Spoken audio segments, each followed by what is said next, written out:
আসসালামু আলাইকুম এভরিওয়ান, সবাই কেমন আছেন? আশা করি ভালো আছেন। আপনাদের দোয়ায় ভালো আছি, আলহামদুলিল্লাহ ভালো আছি। তো আপনারা জানেন যে বরাবর আমরা ইসলামিক প্রশ্ন করে থেকে এই পেজে আমাদের ইসলামিক প্রশ্ন আজকে চতুর্থ পর্ব। তো চলেন আমরা যাই। আসসালামু আলাইকুম রহমতুল্লাহ। ওয়ালাইকুম আসসালাম রহমতুল্লাহ বারাকাতুহু। আপনি কেমন আছেন? আসসালাম ভালো, আপনি ভালো আছেন? জি আছি, আলহামদুলিল্লাহ ভালো আছি।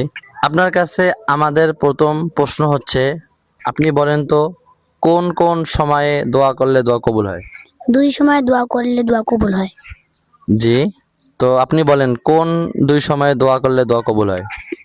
মাগরিব আজানের আগে দোয়া করলে দোয়া কবুল হয়, আর শেষ রাতে তার প্রথম আসমানে থাকে, এবং তাহাজ্জুদ পড়ে দোয়া করলে দোয়া কবুল হয়।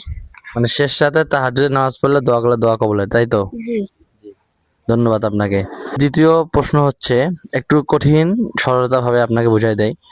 মনে করেন যে আমি নামাজের মধ্যে দাঁড়ায় গেছি, এখন আমার নামাজের মধ্যে ব্যতিক্রম হয়ে কেউ হাসানোর চেষ্টা করছে, তো আমি হেসে ফেলছি। আমি উচ্চ স্বরে না হেসে মুস্কি ভাবে হেসে ফেলছি। তো ওই ক্ষেত্রে আমার নামাজটা হবে কি হবে না? জি হবে। কেন হবে? সে মুস্কি হাসি দিয়েছে। যে আপনারা অবশ্যই কমেন্টে বলবেন। আমাদের তৃতীয় প্রশ্ন যেটা খুবই জরুরি, আমার অডিয়েন্স জানতে চায় এবং অনেকেই জানে না। তো আপনি কি জানাজার দোয়া পান? জি। তো জানাজার নামাজের যে দোয়াটা আছে এটা একটু আমার অডিয়েন্সকে শোনায়েন তো। আল্লাহুম্মা গফির লি হাইয়িনা ওয়া মাইয়িতিনা ওয়া শাহিদিনা ওয়া গায়িবিনা ওয়া সগীরিনা ওয়া কাবীরিনা ওয়া যাকারিনা ওয়া উনসানা। আল্লাহুম্মা মান আহইয়াতাহু মিন্না ফাআহয়িহি আলাল ইসলাম ওয়া মা তাওয়াফায়তাহু মিন্না ফাতাওয়াফাহু আলাল ঈমান। মাশাআল্লাহ, জাযাকাল্লাহ। আপনারা অবশ্যই মাশাআল্লাহ কমেন্টে করবেন। আমাদের চতুর্থ প্রশ্ন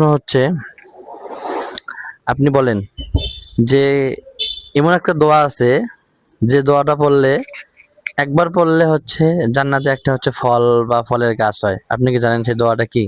জি। জি বলেন দেখি। সুবহানাল্লাহ।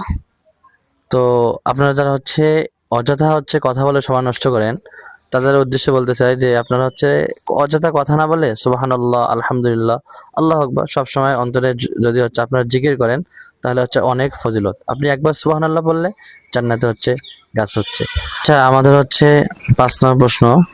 আপনি বলেন তো, বান্দা, বান্দা মানে বোঝেন? জি, মানুষ। জি, বান্দা মানে মানুষ।